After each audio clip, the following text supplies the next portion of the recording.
The north took shape in the quiet patience of stone and snow, and I grew up hearing its oldest whispers drifting through the godswood. Winterfell stood there long before my lifetime, older than the names carved into its crypts, older even than the tales told beside its hearths. The story begins with Bran the Builder, the figure who looms over our past like a shadow cast by the first rising sun. Whether he was a single man or the memory of an entire era woven into one name, I cannot claim to know. But the North remembers him, the architect of Winterfell, the mind behind the wall, a creator whose legacy shaped the world I walk through every day. From him sprang the Stark line, unyielding, solemn, bound to the rhythm of the seasons. Our words, "Winter is coming," were less a motto than a habit of thought. They reminded me that the world is fragile, that hardship is not an interruption but a certainty, and that survival demands preparation rather than pride. I learned early that a Stark carries duty the way a blacksmith carries heat, with a firm grip and without complaint.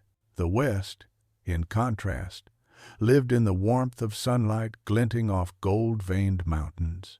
When I first traveled beyond the Neck, I felt the shift immediately: lighter voices, broader smiles, an air scented with ambition rather than pine.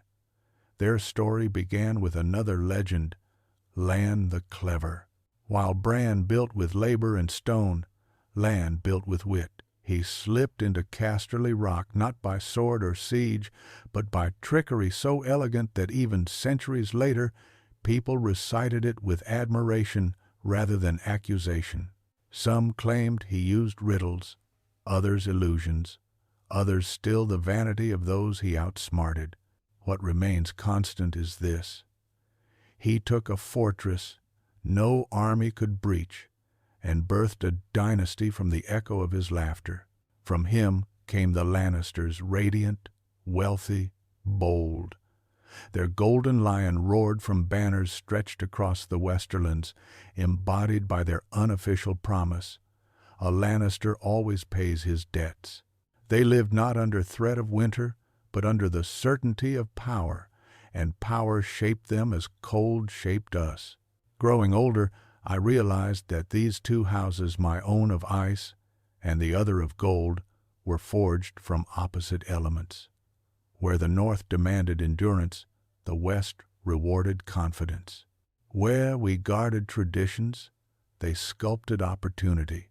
And yet our paths, despite such difference, wound inevitably toward each other, like two rivers cutting through separate climates, only to meet in a single, turbulent sea. History, impartial as it is, has a way of drawing certain lines long before the players understand they are walking along them. I often felt that the clash between wolves and lions did not begin with war or politics, but with temperament, one side anchored in the past, the other propelling itself into the future, one whispering warnings, the other declaring greatness, duty against ambition, silence against spectacle, gray stone against red gold. Still, there was a kind of symmetry between us, a balance that made our lives feel like the two halves of an unfinished tale. We were both ancient, both proud, both shaped by founders whose myths bordered on godhood. To speak of the Starks was to speak of survival. To speak of the Lannisters was to speak of triumph. And perhaps that is why I sensed, long before the first blow was struck, that our legacies would entwine. When two houses carry such weight, their meeting is never accidental. It is a collision written somewhere deeper than parchment. The wolves had guarded the North for countless generations. The lions had ruled the West with brilliance and wealth. The world remembered both. But memory alone is not destiny. It is only the stage on which destiny performs. And as I stood between these two legacies, one carved in frost, the other in gold, I felt the truth settle over me with the clarity of cold morning air. The story of Westeros would never be whole until the wolves and the lions confronted each other, not as legends, but as living forces shaped by the choices of men and women. The birth of these two houses set the board. Everything after would be the game we were all fated to play. The North shaped me in ways the rest of the realm rarely understands, and as I grew into my place within Winterfell's stone embrace, I began to sense the invisible thread that bound my house to another far from snow and wind. The Starks and the Lannisters were carved from opposing elements, ice and gold, yet destiny seemed determined to bend our paths toward each other. When I first traveled beyond the boundaries of the North, I felt the contrast strike like a shift in climate. The cold clarity I carried from home met the bright confidence of the Westerlands, where hills glittered with mineral fire, and the people spoke as if the world answered only to their ambition. I realized then that our two houses were more than distant lords of distant lands. We were reflections cast in opposing directions, shaped by environment, tradition, and the weight of names older than our great-grandfathers' bones. Each step I took through the Westerlands taught me something new about the world beyond Winterfell. Their fields were fertile, their rivers warm, and their halls echoed with laughter rather than caution. But beneath the warmth lay something sharper than any winter wind: certainty. The Lannisters carried a sense of inevitability, as if greatness were not something earned but something inherited, polished, and paraded. They shone with a kind of brilliance that demanded notice, while the North preferred the quiet strength of shadows and stone. I could feel the divide not as hostility but as difference, deep and irreconcilable, a truth crafted long before I was born. And yet I did not look at them with disdain. I felt fascination, a pull as compelling as it was dangerous.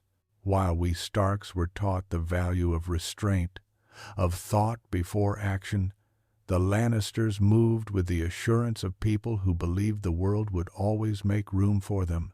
Their gold bought loyalty, their words commanded attention, and their ambitions reached beyond mountains and seas. In that confidence lay their strength, but also the flaw that would one day shake the realm. I saw how their pride gleamed like sunlight on metal, beautiful, blinding, and perilously sharp. Back in Winterfell, I understood the opposite side of that coin. We conserved rather than consumed. We guarded instead of displayed. We endured where others reached. My house lived by the cadence of seasons, each year teaching us how thin the line between comfort and catastrophe could be. When you are raised in a land where storms can swallow entire villages, you learn humility early. You learn that power is not loud but lasting, not claimed but carried. This truth settled into my bones with a weight I did not resent, for it shaped us into the people we were, loyal, resilient, and bound by a sense of duty carved as deeply as the words on our families' tombs. Ice and gold, two houses, two destinies. The more I witnessed the realm, the clearer this expression became. Our values, forged through generations, guided us along courses that could never fully diverge nor fully merge. I carried honor like a mantle, even when it felt heavy. They carried brilliance like a crown, even when it strained the neck. And though our foundations differed, both houses held histories too immense to escape. The Lannisters bore the legacy of a trickster who seized a mighty fortress through intellect. We bore the legacy of a builder whose hands shaped kingdoms. One conquered through cleverness, the other through creation. One boasted lineage gilded with wealth, the other lineage tempered by hardship. As I stood between these histories, I felt as though the realm itself leaned toward an impending meeting between our legacies. I sensed the inevitability in the way people spoke of us, the proud lions whose roars echoed from Casterly Rock, and the steadfast wolves whose silence carried the weight of winter. The realm watched these two forces with a mixture of awe and fear, as though knowing instinctively that our encounters would never be small. The simplest gesture, a word spoken lightly, or a glance misread, could ripple into conflicts far beyond our intentions. The air around us thickened with meaning, as if destiny breathed upon our necks.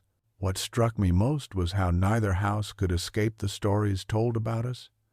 The North whispered warnings of the long night, shaping us into guardians.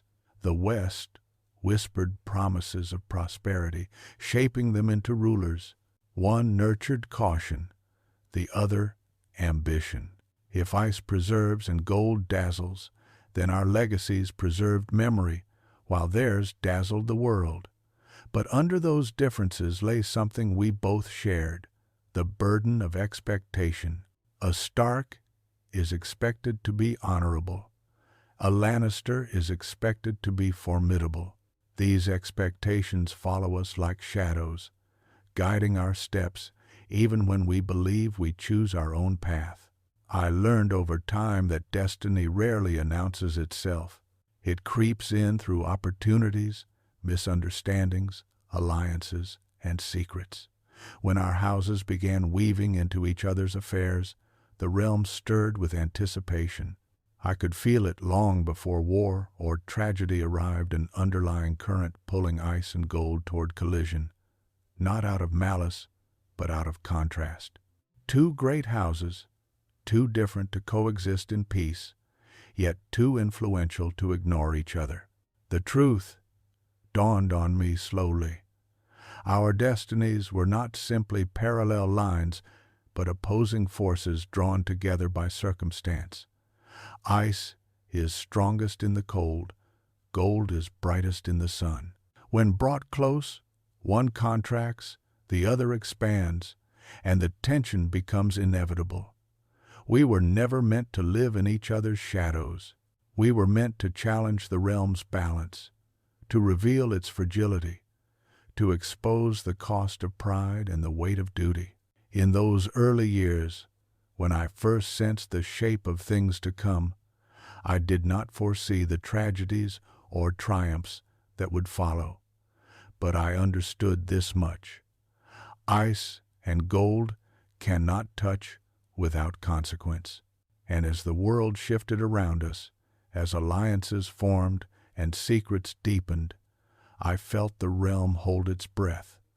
Two houses, two destinies, and a story waiting to ignite. When the dragons crossed the narrow sea, the world I knew folded in on itself like a map catching fire. The old order, built on stone, steel, and pride, could not stand against creatures that turned armies into shadows on scorched earth. I felt the shift long before I understood it, a pressure in the air that made even the North hold its breath. Aegon of House Targaryen brought not only flame, but certainty, and certainty is a weapon sharper than any blade. He landed not with overwhelming numbers, but with unwavering intent, and the realm soon learned that intent backed by dragons becomes law. The North watched from afar as kingdoms to the south bent or broke. News traveled slowly to Winterfell, yet every rider brought stories that chilled even those accustomed to winter. Castles melted into glassy ruins, shields cooked to armor plates, and kings who had ruled for generations found themselves powerless in the face of fire descending from the sky. I understood then that resistance against such force was not bravery but folly, and yet the North has never been taught to kneel. Our history is a long chain of defiance, forged by ancestors who fought storms and steel with equal resolve. When Aegon marched north, I imagined my forebears bracing themselves, their fingers tightening around sword hilts and ancient oaths. But the king who met Aegon was Torrhen Stark, a man who carried both pride and wisdom in equal measure. He saw what others ignored, that no army, however loyal, could stand firm beneath a sky ruled by dragons. Instead of battling inevitable loss, Torrhen walked to the Targaryen camp and placed the crown of the kings of winter at Aegon's feet. That act did not diminish us. It preserved us. I have often stood before his statue in the crypts, the cold stone echoing the colder choice he faced, and each time I felt the depth of that sacrifice. Kneeling saved thousands and ensured the North would endure when fire swallowed so many. In the Westerlands, the reaction unfolded very differently. The Lannisters had long believed their wealth and strategic cunning could steer any storm, but dragons do not negotiate with gold. King Loren Lannister joined forces with King Mern Gardener of the Reach, hoping to crush the invasion through sheer numbers. They brought warriors, horses, and pride to the field of fire, all shimmering beneath the sunlight like a beacon of defiance. Yet the moment the dragons took flight, the battle's outcome was carved in the very air. When the fires fell, tens of thousands vanished in a wave of heat and smoke. The alliance broke in an instant, and all that remained was ash carried on a trembling wind. Loren survived only to kneel soon after, learning the same truth Torrhen had grasped without bloodshed. From that day forward, the wolves and the lions served beneath the banner of dragons. Our houses, once sovereign in their distant domains, became pillars within a larger realm. The Starks guarded the north as wardens, and the Lannisters ruled the west with their wealth intact, but their crowns surrendered. Life continued, but it did so under a sky permanently changed. I grew up hearing tales not only of the conquest, but of how quickly the world adapted. The Targaryens built their rule on the illusion of unstoppable power, and as long as dragons circled above, no house dared challenge them openly. Even the proudest families adjusted their steps, learning the delicate dance between obedience and identity. What fascinated me most was how differently our houses carried the weight of this new order. The Starks accepted duty with the quiet endurance that had defined us for centuries. We understood survival better than victory, and submission in the face of overwhelming force did not tarnish our sense of honor. The Lannisters, however, bent with a stiffness that made the gesture seem fragile. Their pride, polished in public, had suffered a wound deeper than any battlefield loss. Though they swore loyalty, something in their posture hinted at waiting, watching, calculating. A lion crouches even when it bows. I felt that tension each time I stepped through their golden halls, and yet, for all its rupture and ruin, the conquest united the realm in ways nothing else could. Roads expanded, trade flourished, and justice, imperfect though it was spread further than before. The Targaryen rule drew the north and the west into a shared fate.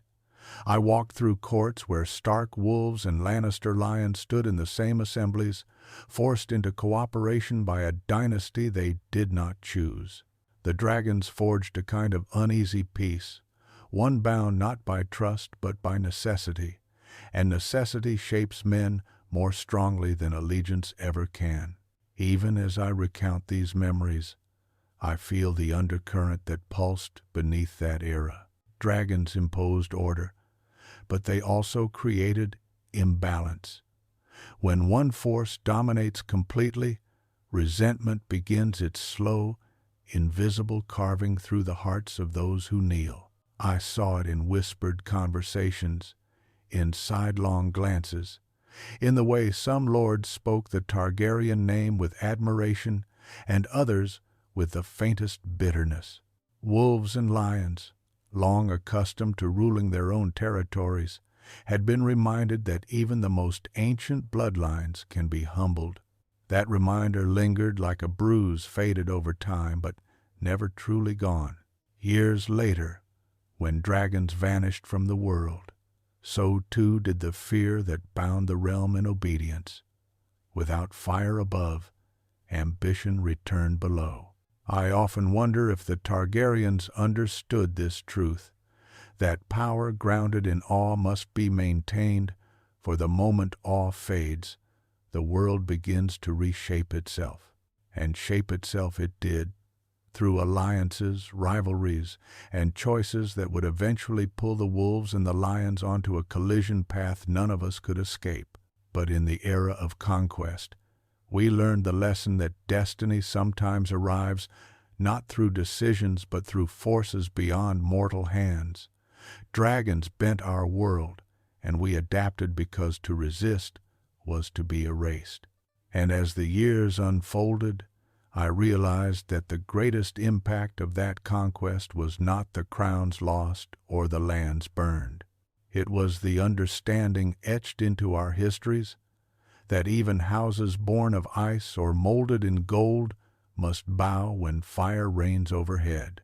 Honor has a way of guiding me, even when I wish it would stay silent, and ambition has a way of clouding others, even when they believe their choices are justified. The moment these two forces touched, the realm shifted, and I stood at the center of a truth sharp enough to draw blood without ever spilling a drop. The fatal secret did not arrive with fanfare. It slipped in quietly, hidden behind chamber doors and golden smiles, waiting for the right set of eyes to expose it. Mine were those eyes, though I did not understand the weight until it was already too late. I uncovered the truth, the way a man uncovers winter slowly, then all at once. What began as whispers became patterns, and what began as patterns became certainty. The children who carried the royal name bore no trace of the king. Their hair, their features, their very presence drew a line straight back to a union that should never have existed. I remember the moment realization settled into my bones, cold enough to feel like frost forming on skin. The realm believed itself anchored by lineage, yet the lineage was a lie dressed in gold. That was the day when honor demanded I confront what ambition had concealed for years. When I first met the queen, I noticed her gaze, calculated, poised, measuring every word I spoke against her own interests. She was a lioness in a gilded cage, and though the bars were invisible, they shaped her just as surely as the cold had shaped me. Her pride was not loud but tightly coiled, and within that coil lay the ambition that drove her. She had maneuvered her life with precision, choosing the path that ensured her children would sit the throne, even if the cost of that choice was truth itself. I do not judge ambition. The realm survives because some reach beyond their station, but choices built on deception always demand payment, and that payment often arrives when least expected. The deeper I looked, the clearer the picture became. Every detail pointed toward a bond between the queen and her twin, one stitched together through shared history, shared desire, and shared defiance of consequence. Their secret, meant to secure power, had instead created a fracture beneath the kingdom's foundation. I could feel that fracture widening long before anyone else dared acknowledge it, and I knew that silence would make me complicit. Honor is not gentle. It does not leave room for hesitation. It forces one to stand upright, even when the world leans sideways. When I finally confronted her, I did so with a calm I did not entirely feel. Her reaction was not shock but recognition. She read the truth in my expression before I spoke a word, and her composure only sharpened. In her eyes, I glimpsed not guilt but resolve. She protected her children with a fierceness I understood, but she also protected her ambition with a ruthlessness that left no room for compromise. Her warning was quiet yet unmistakable. She would not surrender power, even if the truth threatened everything around her. Walking away from that encounter, I felt the world shift beneath my feet. Honor had led me to the truth, but ambition stood ready to defend its territory. I became a man caught between two forces, as old as the realm itself, both demanding loyalty, both promising destruction. And as the days unfolded, I realized that exposing the secret would unravel more than a single family. It would fracture alliances, ignite conflict, and plunge the realm into a struggle that neither wolves nor lions could escape. Yet hiding the truth would betray everything I stood for. I had sworn to serve the realm, not individuals. I had sworn to protect justice, not convenience. And so I carried the secret like a blade with no sheath, its edge pressing closer each time I tried to rest. I knew that one wrong move would turn whispers into storms. Honor demanded illumination. Ambition demanded silence. Mine was the impossible task of choosing between them. The fatal secret was not fatal because it revealed wrongdoing, but because it revealed vulnerability. Those who placed crowns on children believed those crowns to be unassailable. The truth cracked that illusion in half. I understood, in those quiet moments between decisions, that knowledge can be more dangerous than any weapon. Once held, it reshapes the course of everything that follows. I prepared to act, knowing full well that doing so would place me in direct opposition to those whose power had never been questioned. The Queen's ambition reached across the realm like sunlight across a field, warm yet dangerous in its brilliance. My honor, steady and unyielding, cast a shadow long enough to challenge that brightness. Two houses stood behind those forces, the wolves shaped by duty and the lions driven by pride. I felt their histories rising behind us, framing our choices in echoes too loud to ignore. On the day I revealed my findings to those who needed to hear them, I felt neither triumph nor fear. Instead, I felt inevitability. The truth, once spoken, slipped free like an arrow released from its string. There was no calling it back. The chain reaction began the moment the words struck their target, and the realm exhaled not in relief, but in shock. Honor had risen to meet ambition, and ambition, wounded but unbroken, prepared to strike back. Looking back, I understand why this moment became the turning point between peace and conflict. Secrets carry power, but revealed secrets carry consequence. The Queen would not forgive exposure. Her allies would not tolerate disgrace. And those who valued truth above comfort would not allow deception to rule unchecked. The fatal secret did not simply divide wolves and lions. It divided the realm. It set into motion every tragedy and triumph that followed. I learned then that honor can cost a man everything, and ambition can blind even the sharpest minds. But I do not regret uncovering the truth. To remain silent would have betrayed the very essence of who I was. And though the world trembled under the weight of what I revealed, I believed, even in that moment, that the realm deserved clarity rather than illusion. The fatal secret was the spark. The fire that followed was inevitable. I felt the realm tear long before the first banners rose. Once the secret came to light, nothing held the kingdoms together anymore. Honor demanded answers, ambition demanded retaliation, and the space between those demands became a battlefield in every sense except name. The wolves of the north answered the call with a clarity I understood well.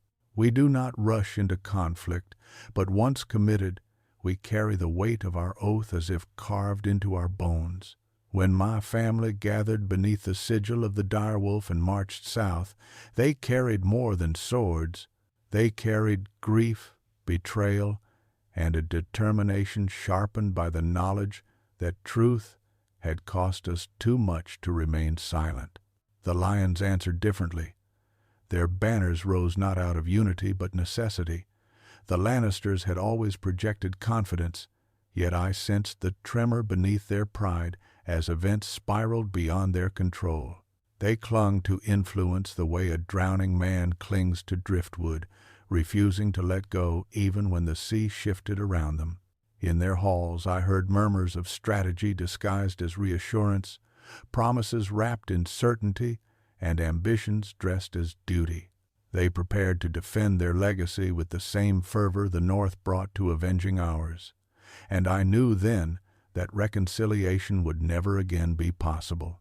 Once the realm fractured, alliances formed with the speed of storms crossing open plains.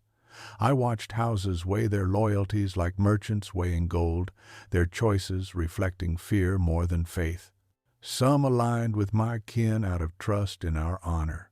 Others bent toward the lions, drawn by their wealth and the stability their influence promised. A few tried to feign neutrality, but neutrality dissolves quickly when the world beneath your feet begins to split apart. Every decision carried consequences, and every consequence reshaped the map of the seven kingdoms. I traveled between camps, councils, and strongholds, and everywhere I went, I saw a kingdom becoming unfamiliar. The air felt charged, as though the sky itself braced for a storm that had been building for years. Wolves marched with the steady resolve of those defending their home. Lions maneuvered with the precision of those protecting their legacy. And between them, countless others were pulled into a conflict none of them had sought. I realized then that wars are never fought by two houses alone. They are fought by every life touched by the tide of choices made at the top. The early confrontations revealed the contrast between our methods. The wolves relied on unity, trust, and a sense of justice that rallied allies to our side. We won support not through threats, but through integrity, offering reliability in a time when the realm desperately needed something stable to grasp. The lions, meanwhile, leaned on influence built over generations. Their networks of debts and obligations ensured they were never without supporters. Even without universal love, they commanded respect born from decades of political mastery. Where our strength lay in cohesion, theirs lay in strategy. Where we advanced with purpose, they maneuvered with calculation. Despite the escalating conflict, I found moments of clarity that revealed the deeper tragedy beneath it all. Wolves and lions were never meant to be enemies by nature. We were shaped differently, taught different values, guided by different histories, but neither house sought destruction for its own sake. What tore us apart was not hatred, but inevitability. Secrets had destroyed balance, pride had widened the fault lines, and fear had pushed both sides past the point of retreat. Even as decisions hardened, I sometimes imagined a world where truth had surfaced gently, where honor and ambition could have found common ground. But the realm does not bend to imagination, it bends to action.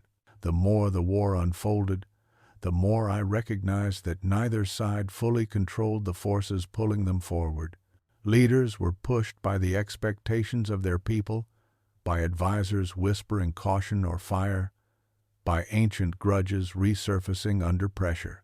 I saw young heirs forced into roles they were never meant to bear, and seasoned lords making choices that contradicted the principles they once upheld. Nothing reveals the truth of a person like conflict, and nothing reveals the truth of a kingdom like the moment it begins to fracture. The seven kingdoms did not collapse because of a single decision, but because too many decisions collided at once. As battles of influence unfolded and alliances shifted, I observed a strange duality. Both wolves and lions believed themselves righteous. My kin fought to restore justice, to reclaim dignity, to protect our people from the consequences of secrets that had already cost too much. The lions fought to preserve stability, to maintain the reign they believed essential to the realm's order, and to shield their own from condemnation. Two visions of duty, two interpretations of righteousness, two narratives that could never coexist in a single kingdom. In council tents lit by torchlight, I listened to voices rise with conviction. In quiet corridors, I heard doubts whispered by those who feared what the conflict would become. Every choice carved a new line through the realm, and each line widened into chasms. I saw rivers once shared become borders. I saw friendships fracture under the weight of political necessity. I saw hopes transform into caution, and caution into resignation. And through it all, I carried the understanding that this war was not shaped by victories or losses, but by the transformation of the people living through it. The seven kingdoms tore themselves apart, not because wolves and lions sought dominance, but because neither house could unlearn the truth that had ignited everything. No treaty, no negotiation, no compromise could mend the fabric once it had been burned. Honor pushed the north onward, ambition pushed the west forward, and in the push and pull of these forces, the realm became the rope stretched between them. Looking back, I understand that this chapter of our history was not defined by any single battle, nor by any single decision. It was defined by momentum, the unstoppable march of consequences once set in motion. Wolves at war and lions in blood became more than symbols. They became the embodiment of a kingdom confronting its own fractures. We were not merely fighting each other, we were fighting the weight of everything that had come before. And as the conflict deepened, I realized that the seven kingdoms would never again resemble the world we once knew. I felt the unraveling long before either house admitted what was happening. The North, once steady as bedrock, began to crack under the weight of loss, and the Westerlands, once blazing with confidence, dimmed behind a haze of doubt. The fall of wolves and the fracture of lions did not arrive with sudden chaos. It came slowly, each moment a thread pulled loose, each decision loosening the weave that held our legacies together. I stood inside that transformation, watching two great lineages bend beneath forces they could no longer command. The first fractures appeared in silence. Every messenger carried difficult news, every council ended with heavier faces, and every promise once taken for granted began to tremble under scrutiny. My house had always endured hardship, but endurance does not mean immunity. We had lost too much, too quickly, and the North felt emptier with each passing season. Grief settled into our halls like frost that refused to melt. Even those who remained upright carried invisible weight on their shoulders, the kind that changes a person far more than battle ever could. The direwolf sigil still flew, yet the conviction behind it faltered in ways no one dared name. The lions were not spared their own unraveling. Their halls, built on pride and polished stone, echoed with a kind of uncertainty that no wealth could hide. I walked through Casterly Rock once and sensed a shift beneath the gold. The Lannisters had always stood tall, reinforced by legacy and expectation, but now their strength felt stretched thin. Decisions, once sharp, became cautious. Alliances, once firm, turned brittle, and ambitions, once soaring, dipped under the pressure of too many consequences converging at once. The lions still roared, but the sound carried strain. War does not only claim lives, it reshapes identities. I saw my kin forced to become versions of themselves they had never imagined. Some hardened, some softened, and some broke entirely beneath burdens they were never meant to bear.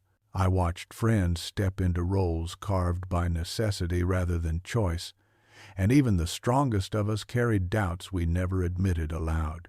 When a house loses members who formed its heart, the survivors must redefine themselves, and that redefinition rarely arrives gently. The North changed, and though I mourned what we lost, I also understood that change is the only path forward after devastation. The lions suffered their own form of transformation. I witnessed how guilt, fear, and ambition pressed against each other inside their walls. Their unity, which had always been a source of strength, splintered under the tension of conflicting loyalties.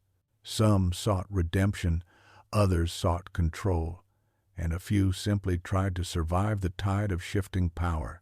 Where once they stood aligned in purpose, now they turned inward, questioning each other's decisions, doubting the very stability that had defined their name. A family accustomed to dominance struggled to navigate a world where influence no longer guaranteed certainty. As both houses faltered, the realm around us offered no refuge. Allies hesitated, enemies watched, and those who once seemed peripheral suddenly influenced the course of events more than any of us predicted. I recognized that the breaking of great houses often begins outside their walls. External pressure exposes internal weaknesses, and internal weaknesses accelerate the collapse. The North lost stability it once relied upon.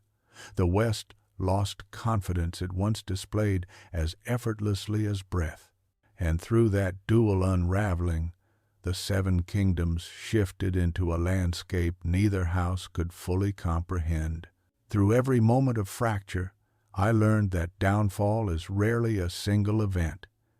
It is a series of small surrenders, trust abandoned, truth avoided, hope delayed. Wolves fell not only to external forces, but to grief that hollowed us from within. Lions fractured not only due to opposition, but because pride, once empowering, became a weight they could no longer lift. I saw how easily certainty becomes fragility, how quickly legacy becomes burden, and how silently strength can erode when no one is watching closely. As I reflect on that period, I understand now that the fall of wolves and the fracture of lions were mirror images of the same truth. No house, no matter how ancient or powerful, can stand unchanged when the world reshapes itself around them. We carried histories that once upheld us, but history cannot shield anyone from consequence. I walked through the remnants of what we had been, and though sorrow followed every step, I recognized something resilient, enduring beneath the ruin. Both houses broke, but in breaking, they revealed the core of who they truly were, beyond pride, beyond tradition, beyond legend. What remained after the fractures were not the symbols wolf or lion, but the individuals shaped by what we endured. And as the dust settled, as the roar faded, as the howling quieted, I saw that our future would not be determined by the fall itself, but by what we chose to build from its ashes. The legacy of my house and the legacy of the lions stretch across Westeros like opposing constellations, each star shaped by triumph, loss, and decisions that changed more lives than we ever imagined. When I look back on everything we endured, I see how deeply ice and gold carved themselves into the bones of the realm, not only through battles or thrones, but through the quiet transformations that linger long after crowns have fallen. The Starks shaped the North with duty that did not break even in the coldest seasons, while the Lannisters shaped the West with ambition that did not dim even when shadows gathered around them. These two forces, woven into history, created a tension that pushed Westeros into becoming something entirely new. Even now, When I walk through halls touched by memory, I feel both legacies living beneath the stone. My house taught the realm what endurance looks like, how honor can anchor a kingdom even when storms threaten to pull it apart. The Starks never sought glory, yet our choices echoed far beyond the walls of Winterfell. People looked to us when they needed stability, when they needed proof that integrity could survive amid shifting alliances. I carried that expectation on my shoulders, heavy yet familiar, and in doing so, I saw how deeply the North influenced the moral compass of the realm. It may not have changed laws, but it changed the way people believed leadership should look. The Lannisters left a different imprint, one forged in gold and certainty. Their brilliance shaped politics, trade, and the very rhythm of the capital. Even when I disagreed with their methods, I could not deny the force of their presence. They taught the realm how power could be leveraged, how influence could be built not through fear alone but through strategy woven across generations. Their mastery of opportunity inspired both loyalty and caution, and in that duality they altered Westeros as profoundly as any sword ever could. If the Starks taught the realm to stand upright, the Lannisters taught it to rise higher even when the climb was treacherous. Together, our houses shaped Westeros through contrast as much as through action. Ice steadies, gold accelerates. One preserves, the other transforms.